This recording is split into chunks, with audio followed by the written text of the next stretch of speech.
Prezados irmãos, louvado seja nosso Senhor Jesus Cristo. Para sempre seja louvado em nossa Mãe Maria Santíssima. Hoje, na primeira leitura, temos o grande discurso de São Paulo no Areópago de Atenas. São Paulo fica impressionado com a quantidade de ídolos adorados naquela cidade, mas percebe que há um altar dirigido ao Deus desconhecido. Então, partindo daquele altar, São Paulo diz: aquele que adorais sem conhecer, eu vos anuncio. É o Deus que fez o mundo e o que nele existe, Senhor do céu e da terra. Ele não habita em santuários feitos por mãos humanas, não é servido por mãos humanas, porque é ele quem dá a todos a vida, a respiração e tudo mais. De um só, ele fez toda a raça humana para habitar em toda a face da terra e fixou os tempos e os limites da sua habitação, para que os homens, ao procurassem, ainda que as apalpadelas, o descobrissem, pois ele não está longe de nós, pois nele nós vivemos, nos movemos e existimos. Como disseram alguns dos vossos poetas, somos da raça do próprio Deus. São Paulo se serve da filosofia e da poesia grega para conquistar os gregos. Ora, se somos da raça de Deus, não devemos pensar que Deus seja semelhante ao ouro, à prata, à pedra, mas Deus, sem levar em conta os tempos da ignorância, agora anuncia aos homens que todos devem se arrepender. Prestem atenção.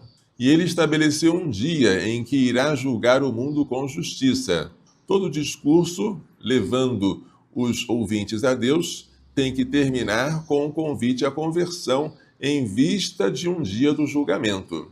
Ele irá julgar o mundo com justiça por meio de um homem que designou. Esse homem é Jesus, oferecendo uma garantia ao ressuscitá-lo dos mortos. Então este homem terá autoridade para julgar o mundo, porque ele ressuscitou dos mortos pelo poder de Deus.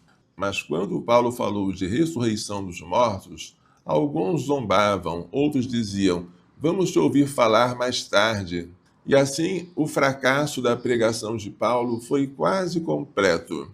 Houve a conversão de um homem chamado Dionísio, o Areopagita, de uma mulher chamada Dâmaris e alguns outros.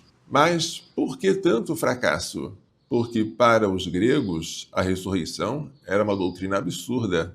A morte era a separação da alma da prisão do corpo.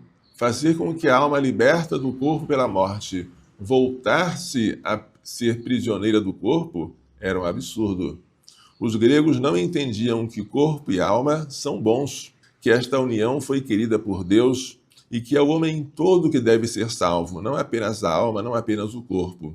Deixando Atenas, Paulo foi para Corinto, e em Corinto ele mudou totalmente o seu discurso. Em Atenas ele falou de muitas coisas, falou também de Jesus Cristo, falou da ressurreição, mas não falou da cruz.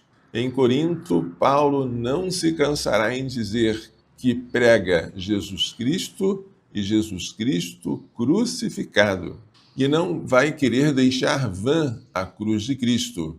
Porque se é verdade que Jesus Cristo ressuscitou, não é menos verdade que foi pela sua cruz que ele nos redimiu, que ele redimiu o mundo.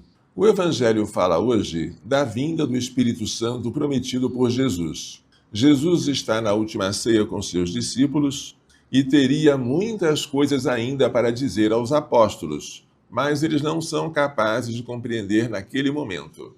Quando vier o Espírito da Verdade, ele os conduzirá à plena verdade, à verdade completa. Ele receberá daquilo que é meu e vos anunciará, porque tudo aquilo que o Pai possui é meu.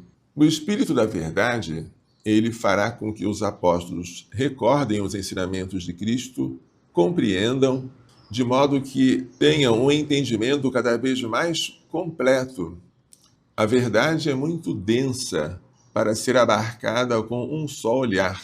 O Espírito Santo vai fazer com que nós penetremos nesse mistério e descubramos cada vez coisas novas. É assim que a Igreja, iluminada pelo Espírito Santo, vai cada vez mais tornando explícitas coisas que já estavam implícitas na revelação. Por exemplo, a Igreja definiu como divinamente revelado que Maria Santíssima, terminado o curso de sua vida terrestre, foi elevada em corpo e alma à glória celeste. Definiu como divinamente revelado que Maria Santíssima foi isenta, preservada do pecado original, em previsão dos méritos de seu Filho Jesus Cristo.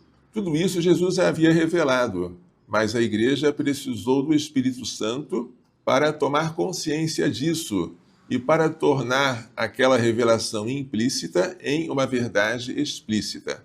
Nós precisamos do Espírito Santo. O que Jesus nos ensinou são coisas maravilhosas, mas penetrar em cada uma delas, saborear cada uma das suas riquezas, é tarefa do Espírito Santo tornar-nos capazes disso. Peçamos que o Espírito Santo venha, que venha rápido, que venha sobre nós e nos faça entender Jesus Cristo todo, não apenas Jesus Cristo ressuscitado, mas Jesus Cristo também na cruz, na qual ele redimiu o mundo. Que Maria Santíssima e seu castíssimo esposo São José nos façam compreender e praticar estas lições.